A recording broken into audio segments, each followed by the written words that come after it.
Hi YouTube, ACDodd here. Welcome to another episode of On the Road Tuning with me, ACDodd. And this time we're going back to a previous customer with some interesting kit cars. Let's get stuck in. Okay, so today finds me back at a previous customer's property. And we've got Scamps, two of them to be precise. And the first car we're going to look at is this nice green one. And under the bonnet beats the heart of a 998 A+ engine. So let's have a quick chat with Colin, the owner, and see why he's called us down. Okay, so this is Colin. Some of you will remember Colin from 2 or 3 years ago, and he called me down to his Scamps before. But why have you called me back this time, Colin? So this time it's the remaining two Scamps that the green one took a 1275 engine out of it because it was leaking oil. Yep. And needed a good makeover, so bought a 998 reconditioned engine, which is all in and running, but obviously needs your special touch to make it perfect. Yep. And the grey one, similar situation, refurbished 998 engine, long way out, seems very, very advanced and just needs a perfect tune-up. Wonderful. Yeah. So, well, in which case, nice and simple then. Let's just get stuck in. Yeah, great. One of the things I find quite handy when I'm out tuning is to have the old bore scope inspector. Just put that into the cylinder and then we can quickly identify, just get that to focus, that you see those two sharp rings around those valves. That indicates that we've got valve seat inserts. And then if we looked onto the exhaust valve, we can see a factory marking. And if we turn that round to the exhaust valve, the inlet valve, we can also see just in the corner there, that indent in the valve face. That indicates that we've got factory valves. And that also means that we've got a factory unleaded cylinder head, and on the 998 engine, they had both an insert for the inlet and exhaust valves. So yeah, customer's got a good engine here. Also, while we're here, we can also check and see what pistons are fitted. And as we can see here, this is fitted with the flat top high compression pistons. So that lets me understand what compression that we're running, and obviously maybe what timing curve we need as well to get the best out of this engine. So with that in mind, let's carry on with the tune. So over to the spark plugs, we can see, although this has had a cold start, we are running a little bit rich. You know, that can be confirmed because we've got BP6 spark plugs running in there, which is just a little bit cold running for this little standard 998 engine. So we're going to change those for a set of BP5s. We'll get them gapped up and we'll continue with the tune. Okay, so seems quite common now. There's a lot of people running BP6 spark plugs in 998s, which they can run, but only in a specific scenario when you're generating more heat. Now, a little standard engine that's just doing some pottering about is not going to get the heat into those plugs. So you need to really run the BP5 spark plugs. Now, I also noticed that suppliers are quite guilty of this, because when a customer contacts them for a set of spark plugs for a 998 Mini, they don't really know what to send them. So they'll send whatever they've got in stock. That might be 6s or 7s. Okay, so when you are after your spark plugs, please order the part number of the plug that you want. So if you want BP5s, then ask for BP5s. And if the supplier hasn't got them, then you won't get any. So my point is, stop, change the way you're asking for these things. Ask for the plug that you need, rather than saying, I want some plugs for a 998 Mini, for example. That's all I'm saying. Anyway, let's move on. Okay, so moving on to HT leads. I've got one of the new ones here because we're going to change them. And we can see I'm just testing them. Even though you've got a new set of leads, always test them to make sure that your resistances are fairly even. These are coming in at about 1.6k per lead, which is excellent. The ones that came out were between 6 and 9. So yeah, just a little bit on the high side. So that's why we're changing them. Now, with the engine running, I've checked the timing and I've got 39 degrees full in. And what we can see here is I can't actually retard the distributor anymore because it's hitting everything. So in order to do that, what I've got to do is turn the distributor drive round to actually get me some more some more movement. So that's what I'm going to do now. That way I can actually retard the ignition timing and get the dizzy where it needs to be. So this one's not all that uncommon. It's when you come out to a car and you can't actually turn the distributor because it physically hits things that's in the way of where you need to actually move the dizzy. So quite often I find myself having to remove the dizzy, move the drive shaft round to get me a more range of adjustment. Some people don't realise that you can actually move the drive shaft round to actually give you you know, more or less, you know, a movement in either direction. So it's one of the things that you need to be aware of. If you're building a car or building an engine, then make sure that when you you know, fit that distributor into the engine, you know, position the distributor drive so that the distributor has got the movement range that you need to actually get the advance where you need it. I'm just showing here the timing light with its new battery conversion. First time out, and yeah, you can see it's rock steady, which is perfect. So not really part of the video or part of the tune-up there, but I just wanted to add that little bit in there. It's just showing a clip of my timing light. Now, previously at the Riviera run, the timing light failed, so I set about repairing it. And this time, because I've had multiple failures of the power cord, I thought, right, I've had enough of the power cord, I'll get rid of it. So I converted the snap-on timing light to run on a Milwaukee M18 battery. And I'm glad I did, because it actually made that strobe light way better. So rock steady output, no interference, really, really crisp light. So yeah, thoroughly recommend that conversion because as you can see, it's made that light perform flawlessly. Okay, so we've got this one back running. So just to cover what we've done. The vacuum unit's working on the distributor. We've got new power spark lead set to lower the resistance. We've got 3 ohm coil. There's a variable dwell unit inside, but actually, rather than changing anything here and you know, going with a high power this and a high power coil and a recurve dizzy, the owner on this car doesn't need the thing to be absolutely on point perfection. He needs it to run well and be nice.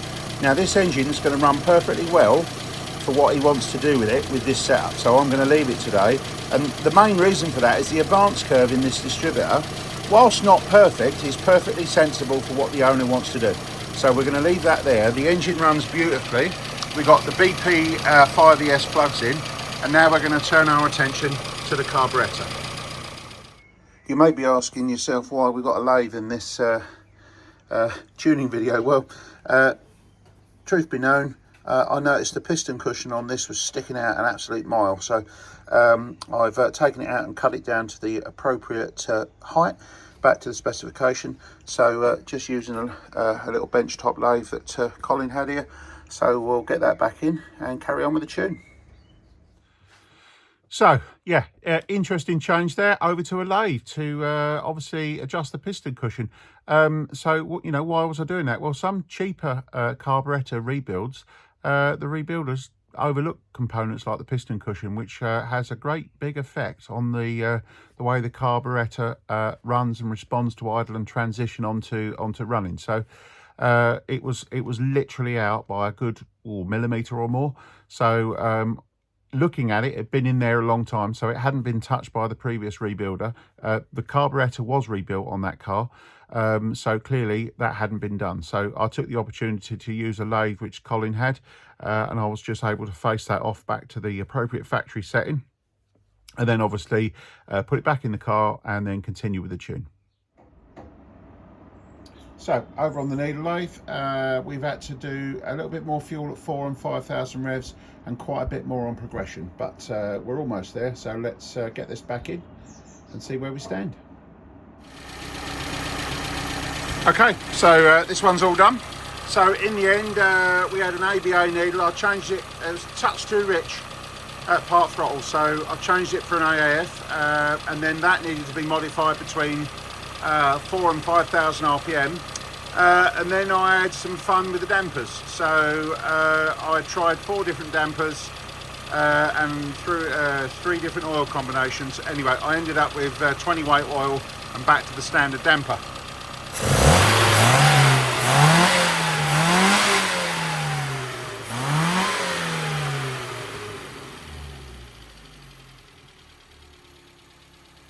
So this little standard 998 is all ready for a test drive. Okay, so on to Scamp number 2. Very utilitarian, this one. Awesome retro dash. Love it. And under the bonnet, we have yet another 998. And this one is also standard. So, let's dig in, see what we can find. So, getting into this one, we've got a ACDodd coil, which is basically 2.6 ohms. So, it's a high power, sort of standard 3 ohm type coil. Unfortunately, we're running a power spark type module with variable dwell. So, in this case, I know I can run a 1.5 ohm coil and not have problems with reliability. So, I think what we're going to do on this one is fit a new coil. We've got power spark leads, which are all good. And then moving on to the spark plugs. So looking at the plugs on this one, we can see some colour, but also some black. So clearly we've got some fueling issues. And obviously if we look again, we are running BP6s. So we're going to change those to BP5s. The other thing we've got is large plug gaps. So we're going to change that to 25 thou with a brand new set of BP5s and move on from there. So what we found so far, we had the wrong plugs in, so I've now put some BP5s gapped at 25 thou. Customer's given me permission to change the coil, so we're going to go down to a 1.5 ohm coil to match the power spark module that's in there. That will give us more cranking power and obviously running power when it's running at lower speeds. Also increase the power at higher speeds as well. So what we're now going to do, I've already looked inside the engine with the bore scope. Again, this one's got unleaded inserts in it, which is excellent. And I've also verified that this again is a flat top piston engine. So let's crack on, see what the advance curve is, because we may have to change the dizzy as well. Okay, so I've got this engine back running again. So what we've now done is we've fitted a Viper 1.4 ohm coil, ballast coil, to match the power spark dizzy. I've retimed the dizzy because we were 12 degrees retarded. So that was obviously the main cause of performance loss for this engine. BP5 ES spark plugs gapped to 25 thou. So now we turn our attention to the carburetor. So moving on to the carburetor. Yeah, carburetor's working really well. This one had the same needle in, an ABA needle. But we were too rich at 1500 and 2000 RPM, so we were down sort of 0.85, which is much too rich. So tried an AAE needle, that was the same, still down in 0.85. So I don't have a leaner needle in that position with me as a new one, so I had to go through my stash of needles. So these are the needles that I carry, which is typically used ones that I get out of cars. Anyway, I'd look for the needle chart and I noticed an AEM should lean us up, and sure enough, I put the AEM needle in and our fueling is absolutely spot on, all the way from 1500 revs right the way up to 5000 at part throttle. So the only thing I've got to do with it is snap throttles goes a little bit lean higher up the rev range, so a bit more on progression and just richen it a little bit at the top end, and I think this will be good to go. This one's a good example, exactly the same engine as the previous one, exactly the same carburetor, totally different needle. And that's my point. When you do these tuning sessions, you realise that every car is different and they all require their own slightly different modifications to actually get the engine to perform properly. And that's because there's a whole myriad of tolerances, wear, and associated dimensions that actually produce that effect. So the point is to understand when you're tuning SUs is, no, they're not all the same, and you have to fuel each individual car as it needs to be fueled. And in this particular case, I didn't have a needle because none of the standard needles that I had would actually reduce the fuel at that low RPM range that I needed. So I had to go back to my stash of used needles, and then that's why I carry 3 boxes of those to make sure I've got pretty much anything when I come out to a car to at least, in this case, block the jet up at that speed to actually reduce the fuel into where I needed it. So, got here in the end with this one. Used the original damper, just changed the 30 weight oil, modified the AEN needles, a bit more progression and full power.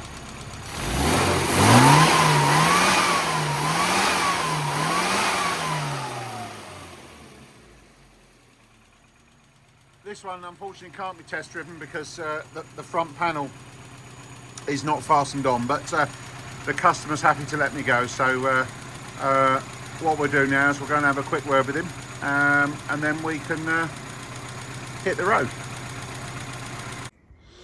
Okay, so we finished our with Colin. We haven't been able to drive the second one because it's got a fault, but we won't worry about that. It's nothing to do with what we've done today. No, not a tuning fault. Not a tuning fault. Anyway, so how was the other car that you went and test drive? 100%. Never had it so good. Absolutely perfect. Wonderful. Yeah. Wonderful. All right. Anything you want to tell any of the viewers about this service? No, I think I said it once before. It's, you know, it's priceless really. The quality of the tuning and the way the cars run afterwards, you know, you'll be mad not to have it done. Okay. It's a whole new world. Yeah. All right. I really appreciate that, Colin, and thanks for getting me out, getting me back again. So really appreciate that. Thank you very much. Thanks very much. Pleasure was all mine.